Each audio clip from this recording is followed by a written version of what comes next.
Tell me about Memphis that I don't already know. There's nothing you can tell me about Memphis. From the boardroom to the streets. That I don't already know. With Mike from Memphis, man. Together we can fix things. Really. When you say, I want to be treated fairly, and I want a voice. Yeah. He saw things weren't fair, so he chose to run for mayor. You get up and do something when you really care. It's Memphis 360. I'm with you.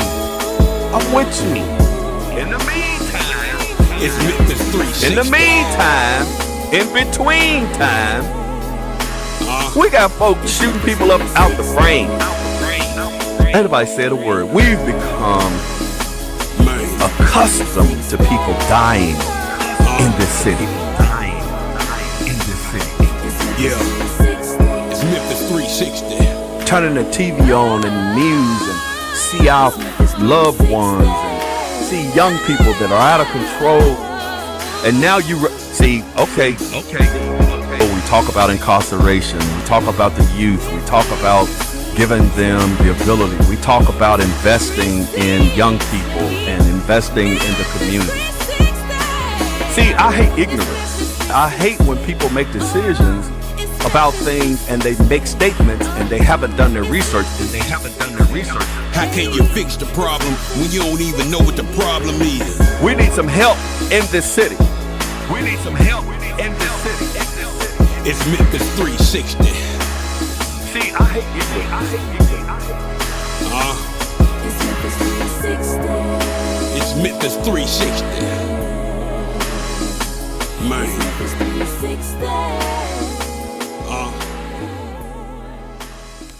And good evening. We'd like to welcome you to another edition of Memphis 360, the television show. We say we like to go from the boardroom to the streets.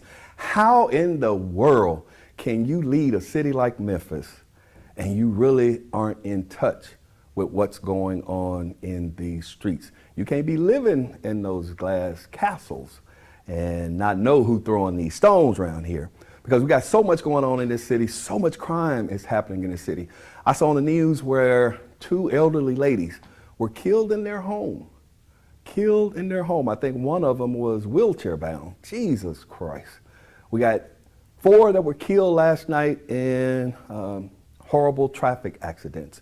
We have individuals that have been stealing. We got a roundup that's here in the city of Memphis, supposed to bring in 50,000 bikers this weekend.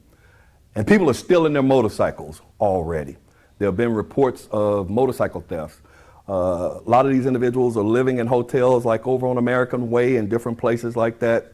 Individuals are pulling up with trailers, picking the bikes up, putting them on the trailers, and they have them on video, and actually stealing these bicycles. How can we get this crime under control? We got Mayoral Candidate Karen Camper in the studio tonight, and we're going to ask her about her crime plan. But before we bring Karen Camper on, I want to talk a little bit about, I went to the Police Association, had a board meeting today.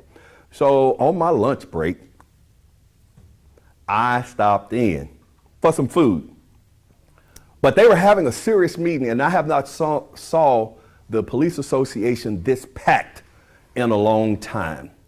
And I have not saw the Police Association packed like this in a long time, because they are not filling C.J. Davis.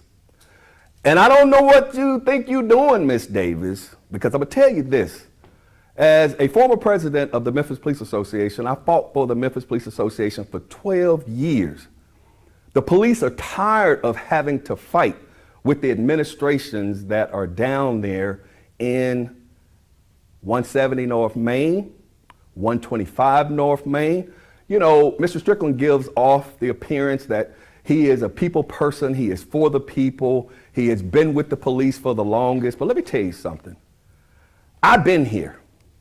In 2011, 2012, Mr. Strickland was the one who proposed the 4.6 pay cut. Mr. Strickland was the one who cut the positions on the police department. We had 2,500 police officers.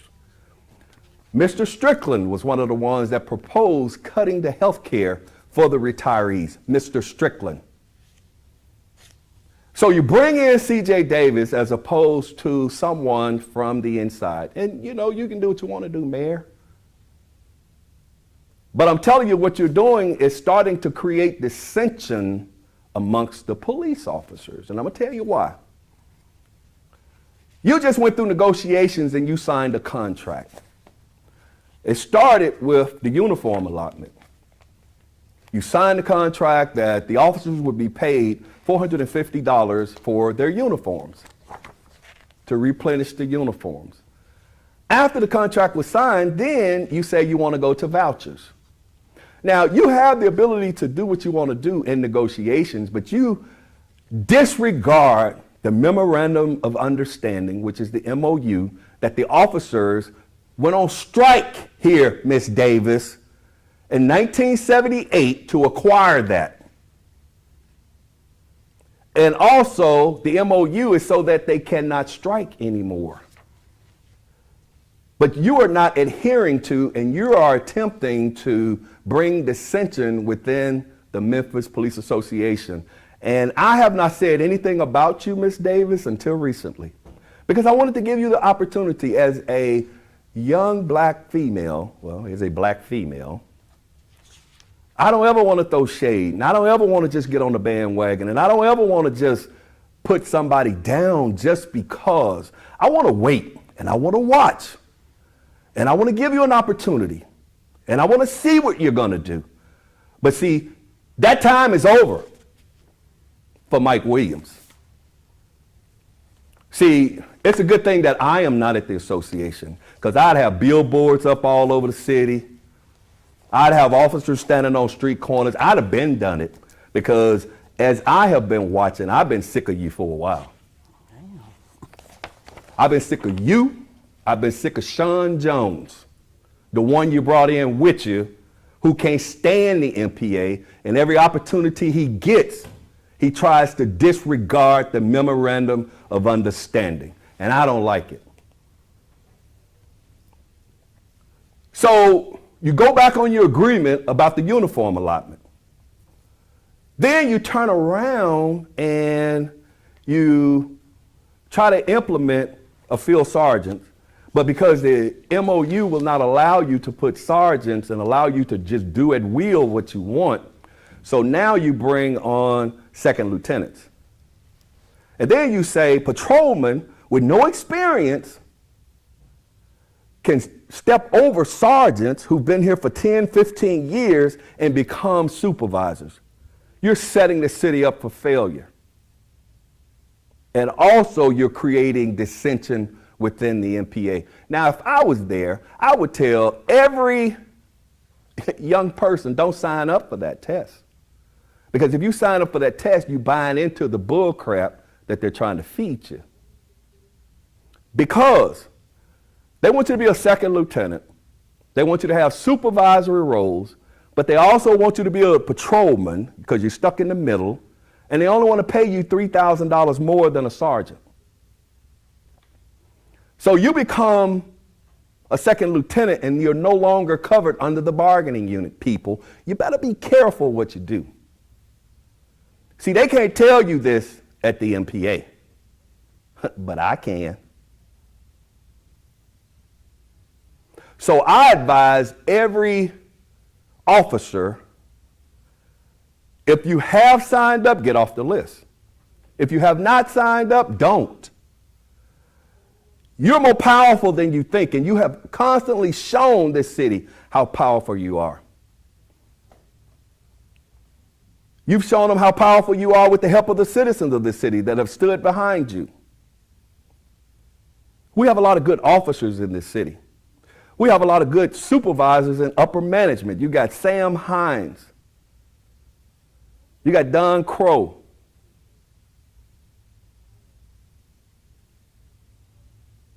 And you got one of my favorite people, Chief Hampton. If you wanted a female black, if that's what you wanted, I'm going to call it like I see it. Mr. Strickland wanted to be the first one to put a female black in that position. He can say, I promoted a female, first female on the fire department, the first female on the police department.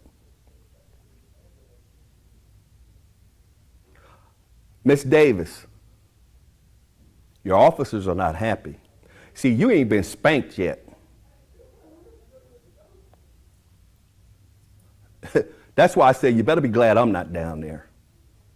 Because right about now, I'd be spanking you and Shaun Jones and willing to suffer the consequences. Because see, when I was there, I had anywhere from 2,000 to 2,500 police officers that stood behind me because they have the power to do that. Now, I don't want the police to do anything that's going to put the citizens at jeopardy because we already have a problem with crime in the city. However, some of the things that I'm hearing, Ms. Davis, be careful because you're going to see the power of the police association if you continue to function in this vein. Mayor Strickland has said, oh, I don't know what she's doing. Lies.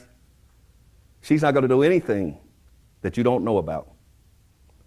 So don't continue to try to blow smoke up my butt, the officer's butt, and the citizens' butt in this city. We got crime that's out of control in this city. People stealing, people killing. And we have to come up with someone who's going to do a comprehensive crime plan, be able to stand up in front of a camera, tell the citizens what's going on, tell the citizens what they're going to do and how they're going to handle it. It's just like having a child. You handle them with love, but you also sometimes have to issue out tough love. Be compassionate, but at the same time have all of the citizens' best interests at heart, and not just the chosen few. Ms. Davis does not have a connection to the city of Memphis. Ms. Davis does not have a connection with the Memphis Police Association because she never came up through it. So she can do whatever she want to do and not even feel anything.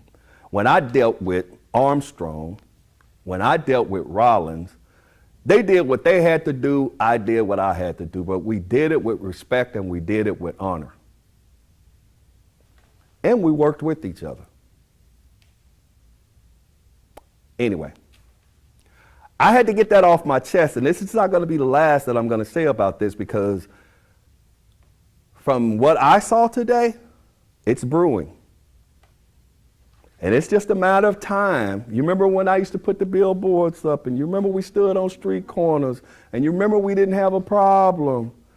And I think at some point a lot of people got sick. Police can't strike. Can't do that. And I'm not advocating striking. But I'm also not advocating allowing you, Chief Davis, and you, Shaun Jones, to do whatever you want to do to the police. Throw rocks and hide your hand. I've seen Mr. Jones out there in the community. He don't know what the hell going on. That's why he got that everybody lined up out there. You don't know nothing about this city. You don't know the heartbeat of this city. You don't know the people of this city. And you don't get out there and try to find out unless you got to go to a community meeting. We need somebody who is going to be compassionate, yet tough. Somebody that has a connection,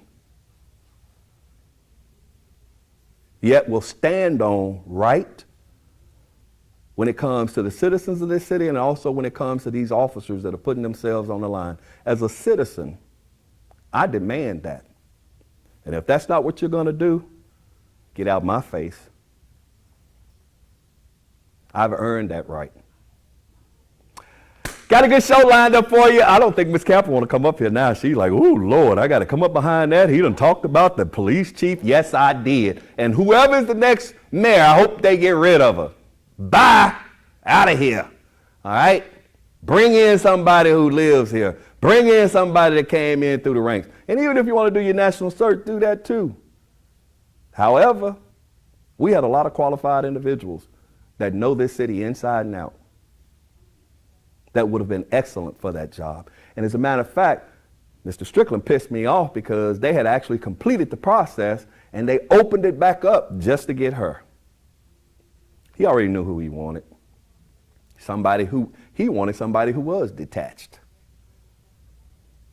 Think about it. Okay, anyway.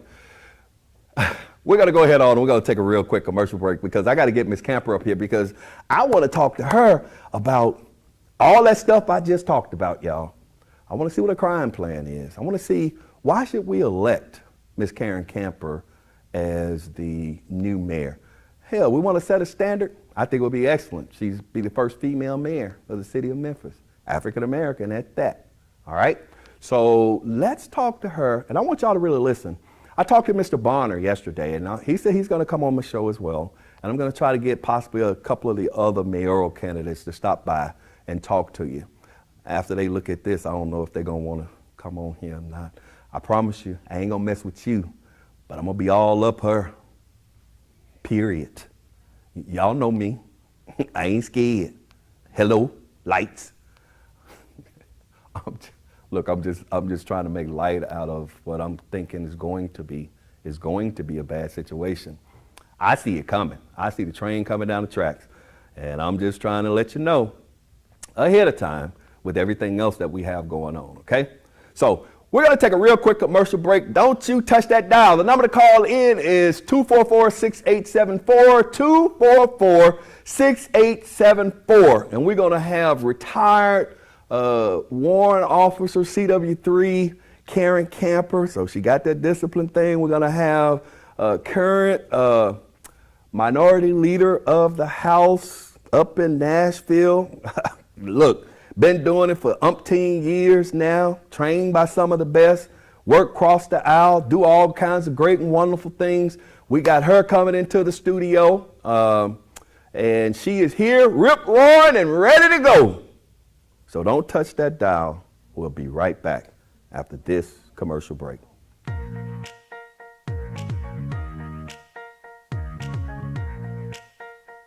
Hey folks, it's Issa Haddad here. I got some good news and a special invitation for you to come see me here at Sunrise Collierville. Come on down, check out my inventory with new, pre-owned, and certified vehicles to choose from. I can get you financed when no one else can. Come on by, bring your family. I treat you like family. Come see me, Issa, here at the #1 dealership in the Mid-South, 4605 Houston Levy Road, Sunrise Collierville. Come on down, check out my inventory with hundreds of vehicles to choose from, pre-owned, new, and certified. Good news from Sunrise Chevrolet. Get in your new vehicle today. Come on in, ask for Issa. Bankrupt, slow pay, bad credit, it's okay. Let Issa put you in your brand new truck or car today when you shop at Sunrise Chevrolet Collierville. And don't forget, ask for me, Issa. Can you actually imagine hosting your next event at the all-new SVP Banquet and Event Center? Yes, spacious, beautiful venue with plenty of parking, located in the heart of East Memphis. Let us host your next intimate birthday gathering, family repast, bachelorette party, wedding and reception, baby shower, corporate meeting, social club event. Call us today. Don't wait. 901-244-6874. The all-new SVP Banquet and Event Center. For over 20 years, OPOX has been keeping the Mid-South warm in the winter and cool in the summer. OPOX is family owned and operated, so our family will take care of yours every step of the way. And right now you can double up and save. Buy a new AC unit and get 50% off a new furnace to match it. Count on OPOX for fast and professional heating and cooling services. Count on OPOX. You're talking about a good time shield. We all come on now. Center Stage Gospel Music live from Memphis, Tennessee, featuring gospel artists from around the world. Toe tapping, hand clapping, down home gospel music. Watch on Roku, Fire TV, Apple TV, and your local Comcast. Download the SVP TV app now on your smart television and mobile device. Center Stage Gospel season premieres Sunday, 8 p.m. Central. And welcome back to Memphis 360, the television show. We said we like to go from the boardroom to the streets, and we always try to keep you informed. in regards to what's going on in this city. We try to give you the cold, hard facts. Some people like it, some people don't. But we're going to give it to you anyway. But we have the pleasure this evening of having one of the mayoral candidates in the studio today. I've known her for a very, very long time. Actually, she used to be my business partner. We actually served in the military together. We were in Germany, we were in Korea, field station Korea, and all over the world. She was a CW2 in the Army. She came back. She left me, y'all, and went and ran for state representative, and but it has benefited the citizens of Shelby County as a state representative, and now she is the minority leader in the House, working across the aisle, trying to make things happen, just doing all great and kind of wonderful things. And I'd like to welcome you to the show, Thank Karen. you. Good to be here. Well, good. You ready? Yeah, you had to get a little something off your chest. I had to get some stuff off my chest. I sure that did. meeting today, huh? Yeah, well, it ain't just been the meeting Yeah. today, but it's just been a building up of things that have been occurring over time. And a lot of officers feel like there has not been enough said in regards to what's going on, and it has gone on for too long. So they feel as though it has emboldened Chief Jones and Chief Deputy Chief Davis and Assistant Chief Jones, because they feel as though they come in here, they haven't been through half the stuff that a lot of these officers have endured. Pay cuts, benefits being taken away, having to go through the riots, and just all of that. Now you come in To keep Memphis safe. Exactly. And so, yeah. They put it on the line. So anyway, tell the people who you are, Miss Camper. Tell them a little bit about you. Let's get off of this. That's all right. I'll get back to it later. Yeah.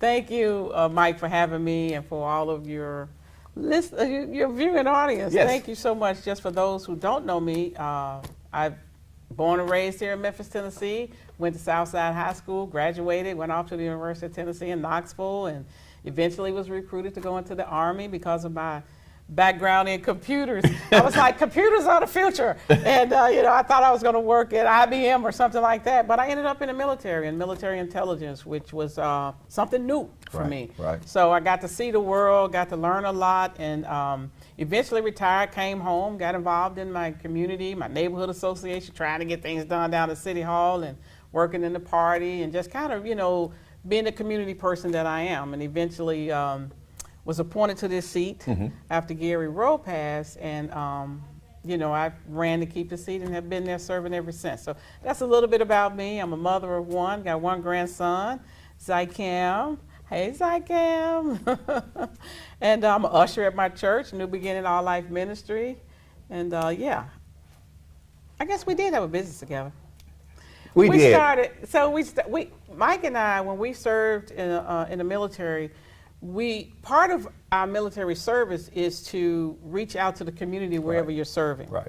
And so we would do different things, particularly around Black history and things like that, and just raising money for the community based on the needs of the community that we were serving in. So we put on plays and shows and things like that. And we said, if we ever go back home, we retire, go back home. We wanted to get involved. We're going to get involved. Yeah. So we started the Humble Hearts Foundation, which is a nonprofit, faith-based organization that was working with young people who wanted to be in the entertainment business. But we was teaching them the business of it so that they understood the business, they understood what they were getting into. They came because of the music and the writing and the production and all of that. But once we got them there, that's when we could mentor them. And there were times when we had Bloods and Crips in the room at the same time, because they kind of checked that stuff at the door because they wanted to be in the studio. They wanted to write. They wanted to learn. So those are just some of the, you got the CD. Key to unlock.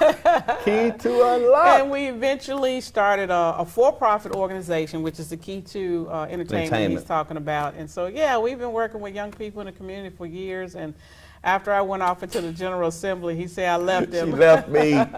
We decided it was best to put the business, to close the business, because I couldn't be here for the day-to-day operations. I was tied up Mike with the was police at the Memphis association. Police Association, and it was difficult to entrust our business to somebody, particularly in the entertainment business. Right. That's a little bit about me. All right. So what made you want to run for mayor? Well, you know, I really wasn't even thinking about running for mayor. Okay.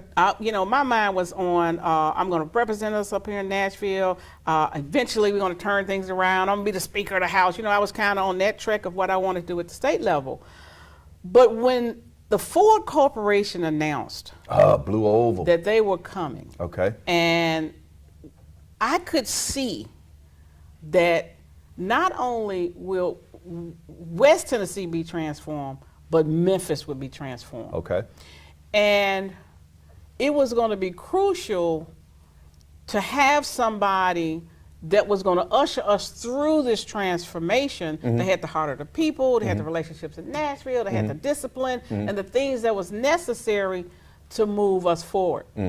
I started thinking about people always calling about transportation, how they going to get there. And I was like, well, wait a minute, how am I going to get my people from 3rd and Shelby Drive up there? And so the more I started thinking about that, I felt like I need to offer myself. And why would I not be willing to offer myself for my city, since I fight for my city every single day? And I have the relationship, a credible record of working across party lines to get things done for Memphis. Right. And so that's what made me get kind of interested in, like, let's look at the possibility of this. And, you know, people call me all the time about potholes and stuff like that. So I'm like, okay, that's a local issue. But we put them in with the right people and stuff like that. But that's what made me decide to run. Wow. So Blue Oval kind of added to your incentive to be able to want to be the mayor of Memphis because you saw the potential. Correct. Because I think that's, you know, not too long ago, we had one of the HR directors who's hiring all of the people for Blue Oval. Then after that, I got a call from the Black Farmers Alliance Association or what have you. I was with them today. Yeah, then I had them come on, you know, and everybody was talking about Blue Oval because I don't think a lot of people realize the impact that that's going to have here in the city. You're talking about a $6 billion+ I think, investment.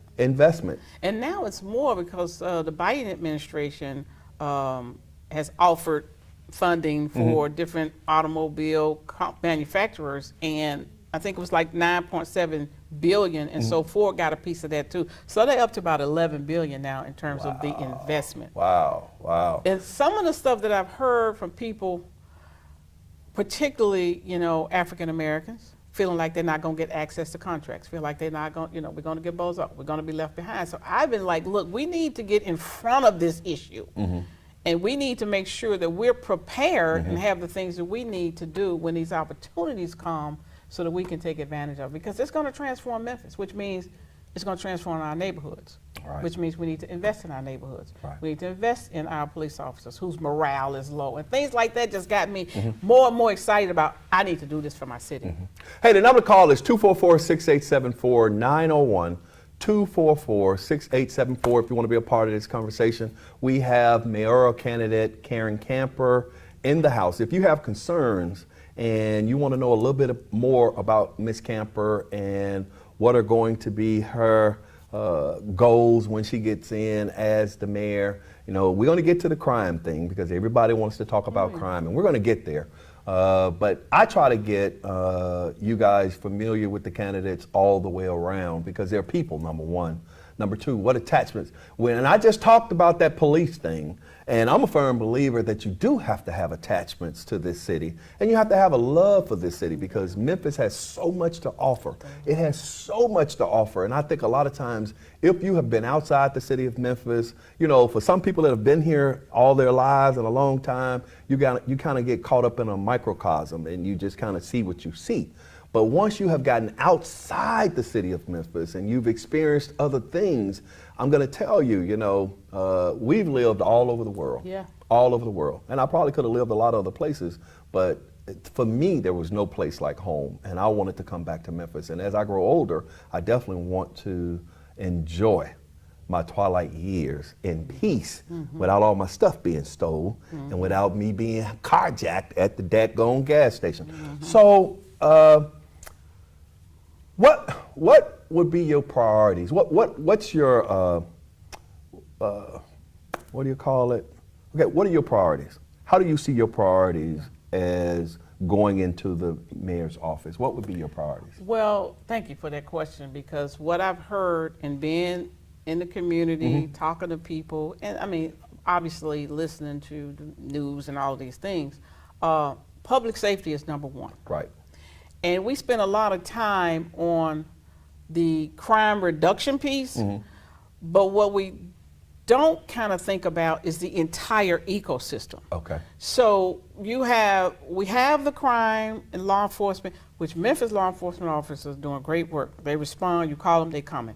But they're caught up to me in this constant tactical fighting. We need a strategic long-term plan so that all the tactical stuff ties into where we ultimately going. Right. So you need a long-term strategy, a long-term public safety plan, which includes prevention, intervention, the court system. It includes the nonprofits who's working in silos, who's trying to do the best that they can. You're talking about the churches who want to be doing something, because we have a lot of people living in poverty, which is why some of this is leading to criminal activity. You're talking about the entire ecosystem. So I feel we need to evaluate the entire ecosystem and have a plan forward to how all of us come together working on public safety, which will impact crime and bring the numbers down. Exactly. Now, I know there's been studies talking about we need, X number of police officers. 2,400 is the right number. I'm gonna tell you right now, police officers alone can't do it. I know. That is not the fix. I understand that. And this is what police officers have said to me. Yeah, that's not the fix. Their morale is low because of this constant stress and pressure on them to continue to perform, which means they're doing the best that they can because they want to come home to their families too.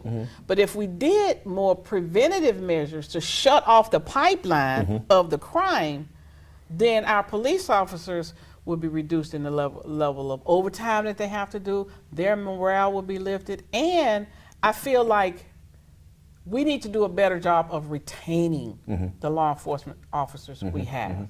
And so I want to look at the entire system and come up with a long-term strategic plan on public safety. That's number one. Secondly, what we have to do is invest in our neighborhoods. Come on. There have been some neighborhoods that have not been invested in years. Right. And those people want the same thing as anybody else in this region. So if we're talking about Ford coming, and we're talking about our folk going up to exit 42 for this job, those people want to come home to a thriving neighborhood as well.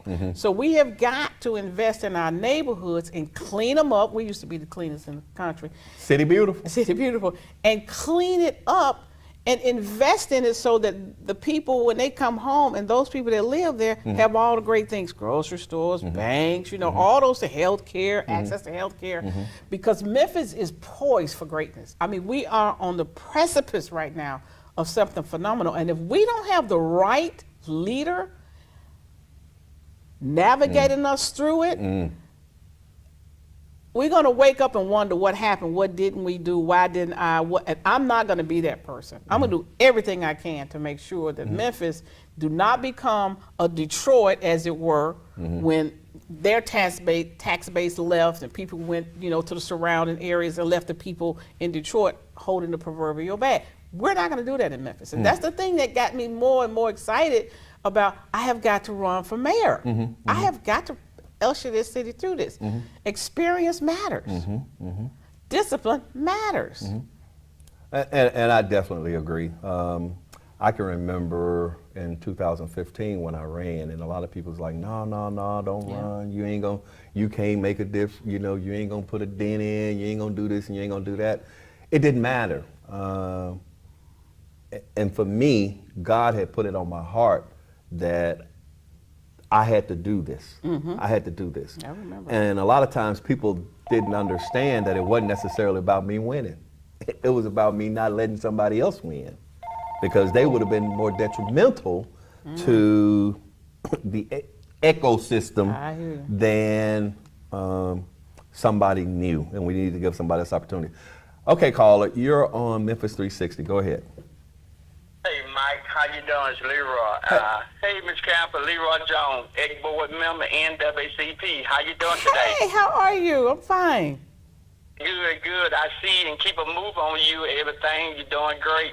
And listen, I know y'all doing excellent good job. I love everything you do in the city and the board and the state. Mike, appreciate you, everything you're doing. But this was on the street. This was on the street here in the city of Memphis. Okay. In the black community, you do a crime, you'll do a short time. See, these young men tell me, you know, I'm out there. I see them, everything, you know, and I talk to them. Hey, man, listen, if I pop somebody, Wow. I'm going to go down there, and he going to get me out, and I'll be out of jail. I won't do, but 5 or 6 years, I'm back on the street.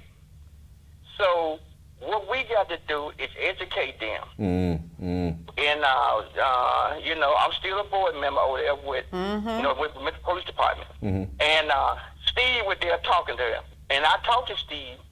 Steve, are we talking about District Attorney Mulroy? Yeah. Okay. Steve, yeah, yeah, just going to talk. Yeah, I'm sorry. I didn't read anything. So, like, we were talking here, and I was telling him the same thing. And the people were saying the same thing here. We got to lock them up. I don't mean no harm.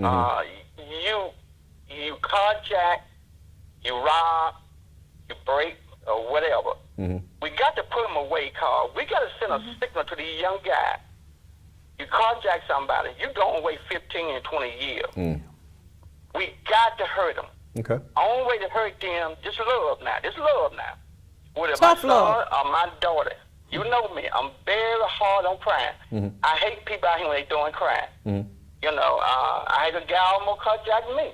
Oh, wow. But see, when he seen that 9 came out at the same time, he did. Lord. I'm going to go down, he going too, but I don't like that. I wear suit and necktie, and me and some of the officers, we were together the other day, they retired. And we were sitting there talking. He said, Leroy, you know, and I appreciate everything you do, man. That's why we retired, because we pick up the same guy. And then the same guy is back on the street. The same guy see them and say, hey, man, I ain't thinking about you. Yeah. You know, and so, Ms. Karen, I know you're going to do a great job running for mayor. I know a lot of y'all running, and I was with Shad Bono here week 4 last, and I told Van, I talked to him. You know, between them two, to me, all the rest guy, you know, Young, he's a lawyer. I talked to me and him, sit down at lunch, and JW. You know, and I told this him, we can talk about all this stuff, what we going to do. I said, look at Mike. Mike every day is telling us his experience he have in the city of Memphis. And he giving us clues every day how we can solve this. But we got people down there saying, hey, we can't have police car unmarked. Right. You know who we're talking about. Yep. Me and him had a conversation there, and I seen his sign a few months ago. And I looked at it, and I said, no, I can't have that. A police car can't have, you know, unmarked car.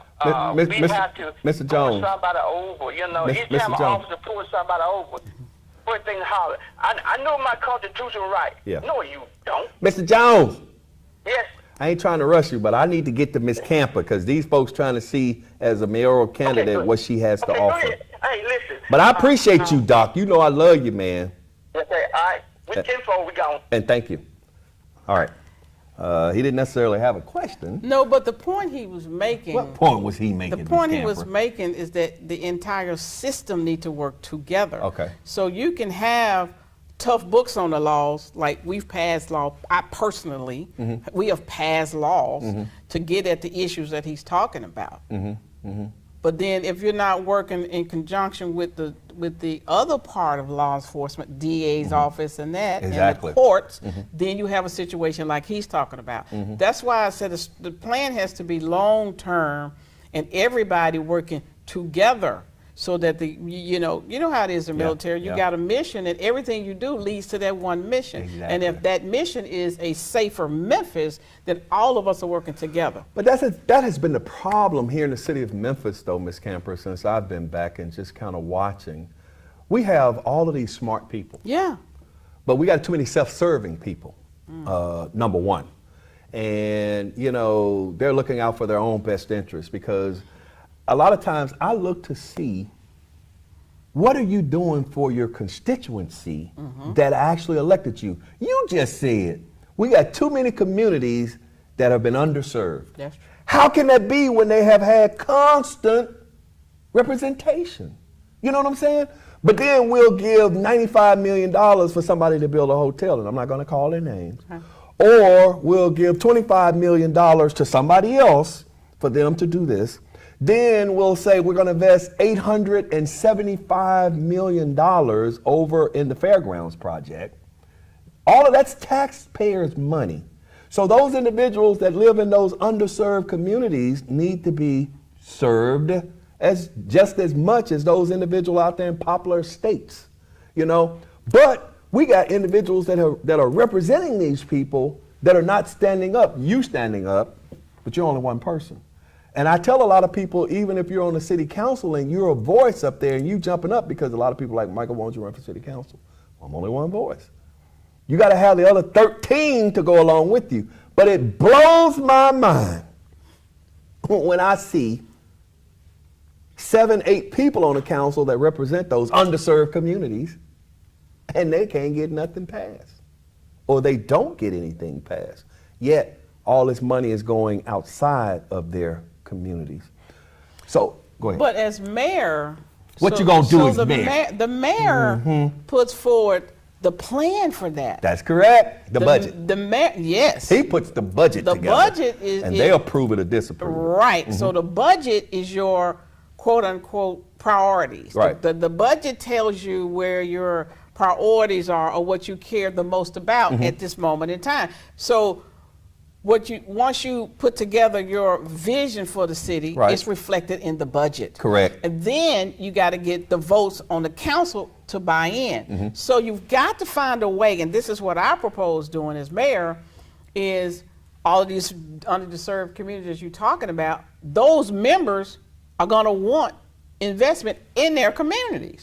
So we could get them involved and on board with raising Memphis to a new level. So are you talking about, because we do know that the city council for the city of Memphis has final fiduciary responsibility, because the mayor can put forth the budget. That's true. But the city council can actually redirect that money. That's a true statement. They can do that. They have the ability to do that. So the mayor usually has to get buy-in from the city council. Yes. But see, but that's another thing, like I'm saying, when you got 7, 8 individuals that represent the underserved community, yet for all of these years, these communities have yet to be underserved, then how do you propose to break that cycle? You got to give them a mission that everybody believes in. Okay. You got to give them an opportunity to see themselves in it, to see their communities in it, to make them want to fight for it. That's how you bring people together. Now, you know how it is in the Army.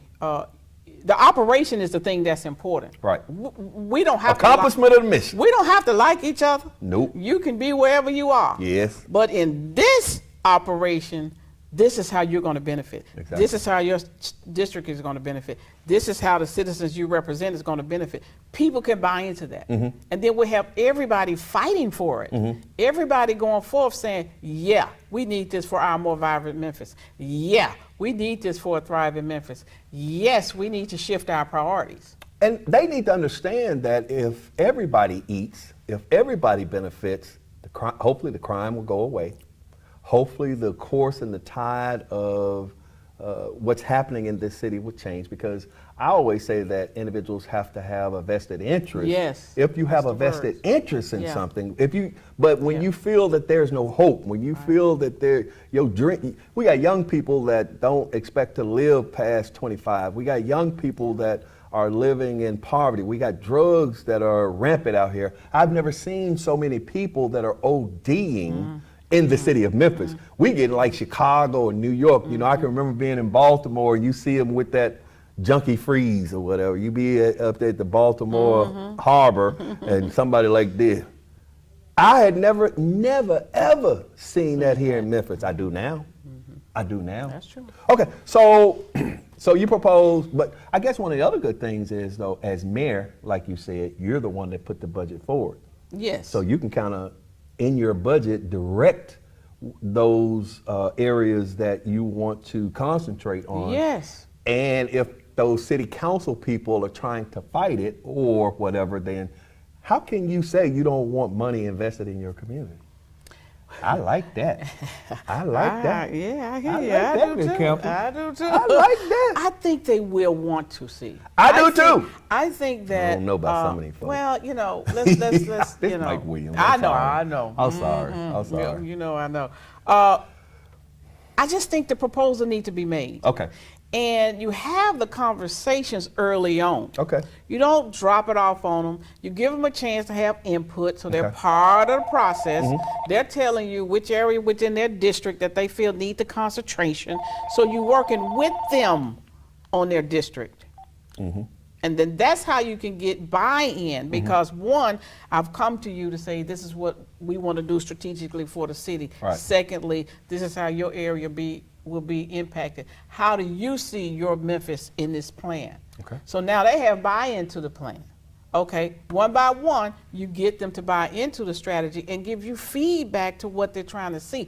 What I think might be a priority for a particular area, they may think something else. Right. But if it's building neighborhoods in their district, then we'll have something that we can unify around. Right now, and we get them building to- everything but neighborhoods. We building big buildings. We're changing we that building with a all Karen this other Camper. stuff. With a Karen Camper Lord mayor, Jesus. we're We changing spending that. billions on everything except the community. Okay, caller, you're on Memphis 360. Thank you so much for calling. Hey. Sure, Mike. It's Alan on Baltimore. I got a question for you, Ms. Camper, because it's so hot. What you would do with Memphis Light, Gas, and Water, the CEO, would you feel comfortable with a new one? Because Serenity Tower, they're having problems because they said it happened last year.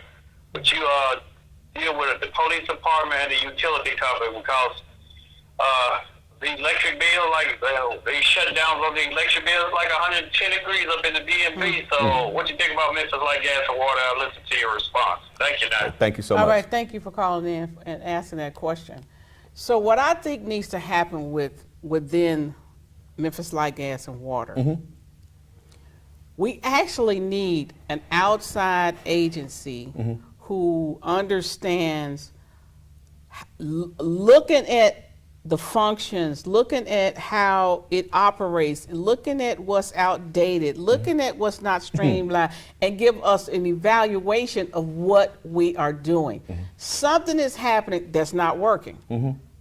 We got to be able to put our finger on it to be able to move Memphis Light, Gas, and Water forward. Right. Because well, number one, it's an asset to this city. Yes. It is an enormous asset to Yes. the city, and it's owned by we, the people. Yes. So we've got to evaluate from an outside source telling us what the halo is wrong and need to be addressed. Then you can come up with a plan. But the current CEO, McGowan, you know, he was put in after, you know, Young left. He was put in. He's doing, you know, what I don't know he believes is the best route he needs to be doing based on the system he's functioning in. So once the plan comes out, once the information come in, and we say we need to change this, we need to do that, because the workers in there, they have a lot of good information.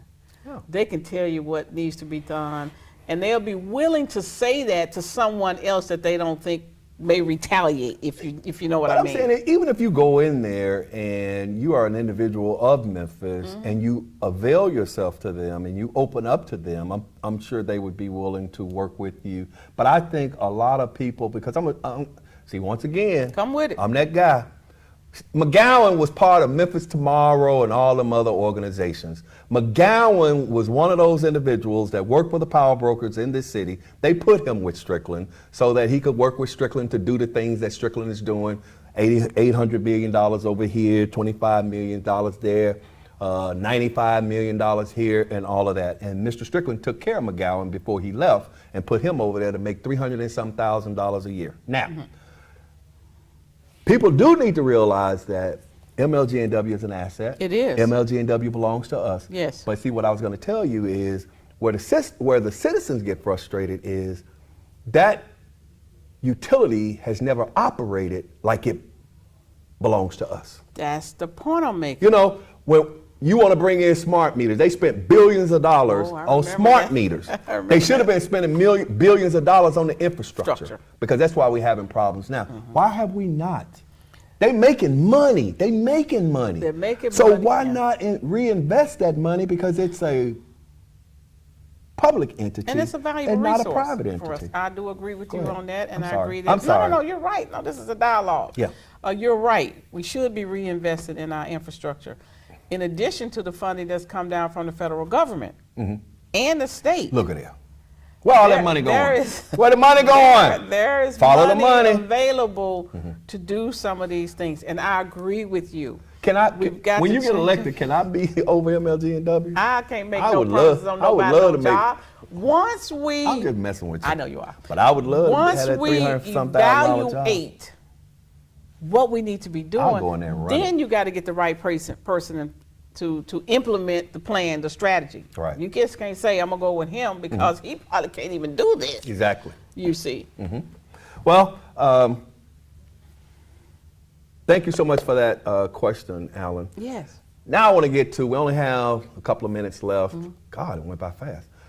Your crime, what is your crime plan? These people want to know what your crime plan is. What's your crime plan? I told you. How are you going to? I told you. I got a public How safety are you going to address this crime? long-term Public safety strategy. long-term strategy. It's a long-term plan. Okay. You know, we got to reduce by intervening and preventing. The Okay. problem is we do have a lot of poverty. Yes. We have young people who are, you know, in the juvenile justice system. Right. We have young people who need more things to do. Yes. So one of the things I want to do around that is create the VOTEC zone.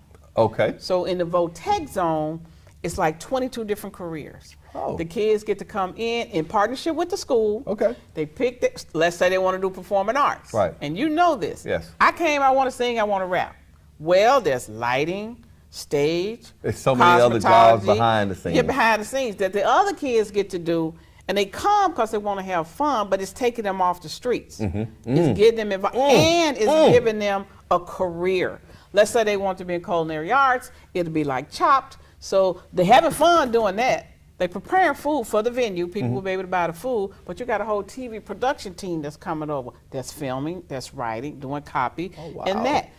Every Saturday, there will be a big drone competition. Okay, that's good, that's fun. They break, so you got a whole maintenance shop.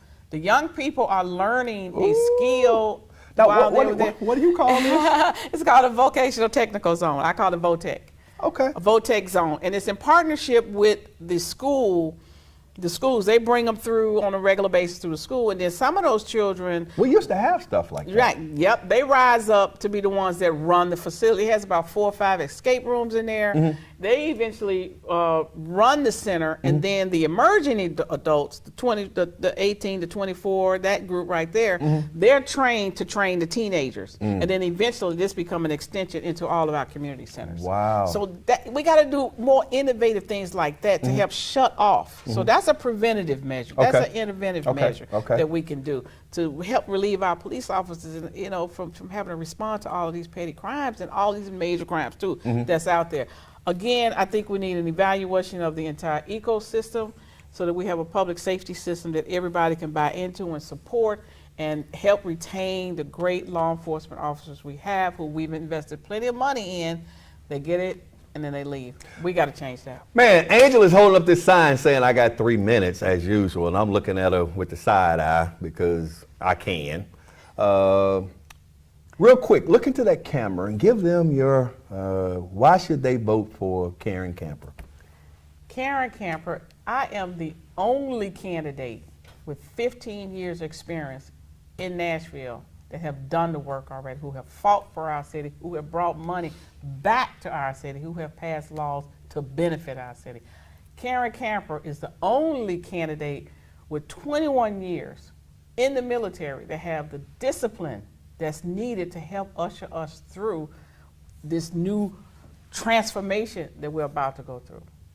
Karen Camper is the only one with a plan that is going to invest in the individual neighborhoods and not just a community. And with that, you need somebody with experience and leadership. And I'm that person. I'm the only candidate with this experience and this history of working hard in government that have a credible record in Nashville of working across party lines to get things done from Memphis, Tennessee. Outstanding. Hey, this is the political season. We got the mayoral elections coming up. We got the city council elections coming up. I've had some city council candidates on. I talked to Mr. Bonner on yesterday. He has agreed to come on once I give him a call and we set up a date. If any of you other mayoral candidates want to come on, get at your boy. Holla at me and we'll get you on here and give you an opportunity. But I'm going to tell you this. We need somebody who is definitely going to change this city and going to put the people first. We have put things first, entities first, money first, but we have to put people first in this city. I want to thank you so much for coming on. Yeah, thank you for having me. My friend. That's right. Representative Camper, my ex-business partner and all of that good stuff. And I just want to tell you guys, thank you so much for tuning in once again. It has been a plum pleasing pleasure. And until next week, same time, same location, be blessed, be strong, be encouraged, and we'll see you next week. See you next week.